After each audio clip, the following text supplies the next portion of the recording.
mas eu não entendo muito como que o Hugo Motta acha que isso vai passar desapercebido, assim. Ele acabou de passar por uma campanha que ele acusa o governo federal de ter começado, o PT de ter manipulado, mas que, dependendo de quem pariu, tomou conta das redes sociais com o Hugo não se importa e coisa e tal, e ele atingiu o ego dele de tal forma que esse cara chegou a romper com o Lindbergh por conta disso.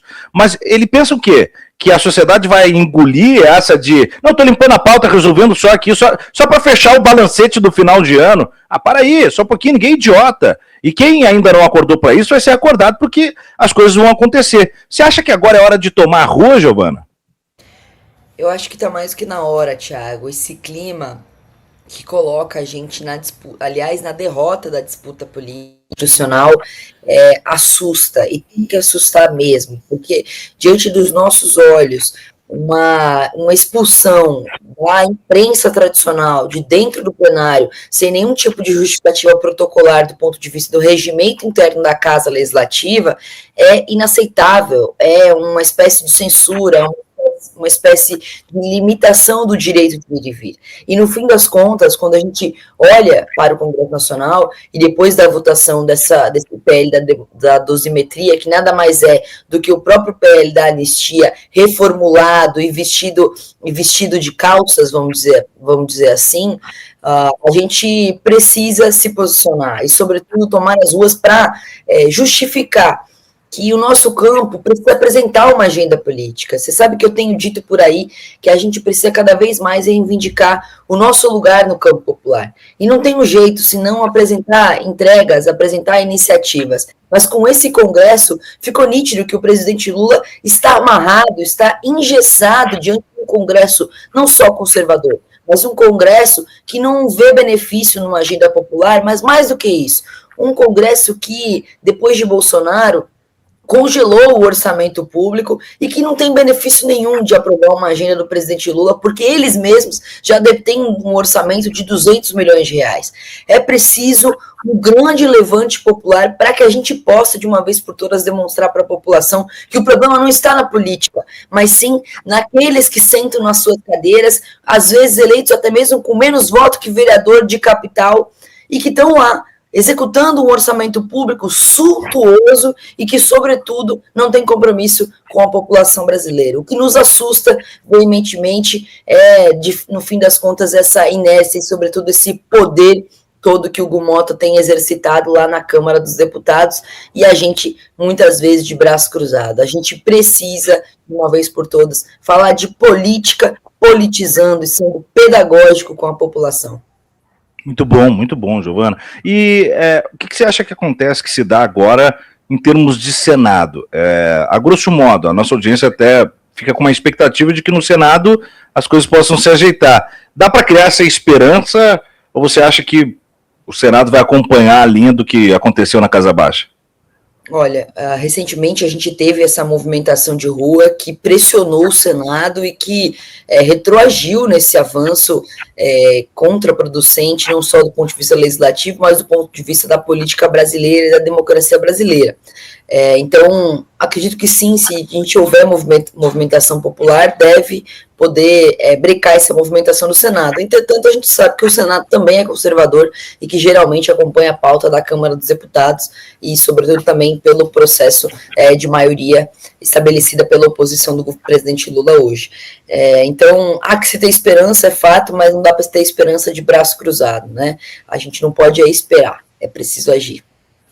Hoje, teoricamente, está para ser votada a cassação da Carla Zambelli e do Glauber. E semana que vem, Eduardo Bolsonaro e Ramagem. O Eduardo Bolsonaro, o Hugo Motta já deu até uma espécie de sinal de que vai bailar, mas não vai bailar porque é o interesse que ele baile.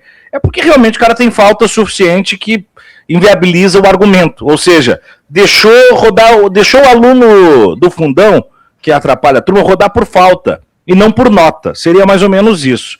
Mas não há guerra que não tenha combalidos dos dois lados. Glauber deve pagar o preço da cassação desses 3 golpistas. Ou você acha que, de alguma maneira, depois de ontem, o constrangimento que ele criou pode reverter o quadro? Como é que você vê, Giovana?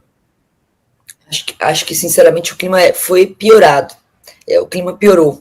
Né? Então, diante desse cenário, né, que quando a gente fala dessa movimentação popular que levou as pessoas às ruas e que fez o Senado, inclusive, votar diferente, porque já havia delimitação, que foi justamente no PL dos privilégios, né, na PEC dos privilégios dos próprios deputados, que votariam, decidiriam entre si quem é que pode ou não ser responsabilizado pelos crimes que eventualmente podem cometer.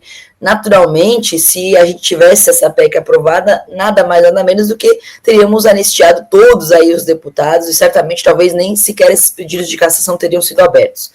Vale dizer, Eduardo, um lesa-pátria contumaz, Carla Zambelli, que já está cumprindo pena fora do país, e vale dizer que o Glauber Braga sofreu um pedido de cassação justamente por se defender diante de um menino, de um moleque do MBL que o afrontou e que o confrontou, não só expondo até mesmo condições da sua vida particular, tentando ilibar a reputação de sua mãe, que é o que a gente tem aí de informação.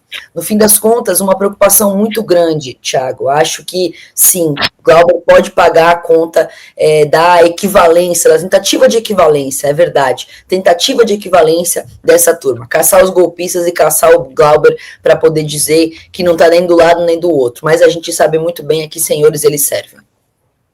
E está muito claro, cada vez mais. O Hugo Mota agendou tudo, ficou tudo muito bem organizado. Não dá para dizer que organizado o cara não é.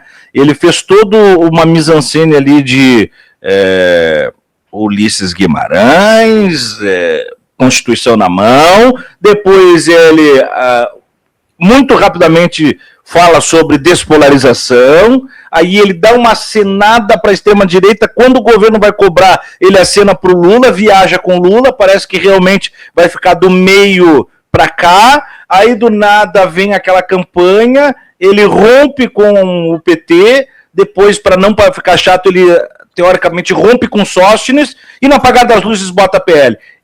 Tem um organograma muito estratificado aí, dá para dizer que, inclusive, foi um crime muito bem pensado, porque é um crime cometido contra a democracia. É um crime dentro das 4 linhas legais, como diria o escroque do Bolsonaro, mas é uma violência muito grave com isso. Em efeitos práticos, como é que fica agora a relação de Lula, que já estava um pouco tensa, de Lula não, né, do governo, que não importa a relação pessoal, mas do governo com o Congresso, com os líderes do Congresso, já estava tenso com o Alcolumbre, agora com o Hugo Mota vai ficar intransitado, Giovana. Que o Hugo Mota é um exímio articulador, a gente não pode rejeitar esse fato, até porque é por isso que ele é o presidente mais jovem da história da Câmara dos Deputados, vale dizer.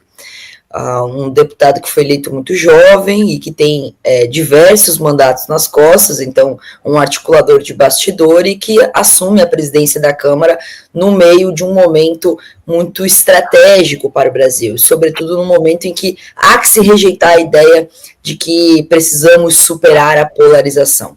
Isso não existe, gente. Isso não existe. Vamos botar a bola no chão no fim das contas, que o que está acontecendo do ponto de vista da comunicação, do ambiente digital, são nitidamente posturas que acumulam e fazem com que a gente perceba não só o momento da polarização, mas da despolitização do que é a política de fato. Quando a institucionalidade ainda não fica explícita para a população do que ela significa, quando a institucionalidade promove sessões secretas, sem cobertura e sem transparência, na madrugada, na calada da noite, há que se entender que a população rejeita um cenário como esse. Isso não é polarização. Ele promove, no fim das contas, um ambiente de privilégio, até dada medida, para a preservação de certos parlamentares. No fim das contas, é o que a gente percebe. Essa tentativa da votação, essa votação na madrugada, aliás, e todas as que antecederam essa, dizem respeito a movimentações que os deputados não querem que a população saiba que estão acontecendo, que eles têm vergonha de votar medidas como essa, porque é a própria contradição da direita, Thiago. Como que a direita brasileira vota na madrugada, sem nenhum tipo de cobertura, sem nenhum tipo de imprensa, a redução de penas de pessoas que já foram condenadas. Isso precisa ser dito. Isso precisa ser dito. Há uma contradição, inclusive filosófica, do ponto de vista do avanço da direita e quais são, no fim das contas, a ideologia, qual é a ideologia da direita, o que ela representa, se não seus próprios interesses. E é o que a gente viu aí aprovar com essa, o que a gente viu passar com essa aprovação do PL da dosimetria, que nada mais é do que a anistia de calças. Então, no fim das contas, a gente precisa prestar atenção nessa movimentação da relação do Congresso Nacional junto ao governo, justamente porque a gente tem em vistas, né, projetos muito importantes e, sobretudo, substanciais para que o governo possa avançar com uma agenda popular, uma agenda progressista. É evidente que as eleições de 2026 coordenam todo esse processo de desgaste político, de relacionamento, coordenam, portanto, porque esses todos os deputados serão candidatos nas eleições do ano que vem, assim como o presidente Lula. Então, os interesses que colocam, sobretudo as pautas individuais, à frente dos interesses coletivos, é onde a gente mais perde, é onde, sobretudo, a gente entende que a despolitização que tem sido promovida, inclusive pelo próprio Congresso Nacional, é um interesse, é um projeto.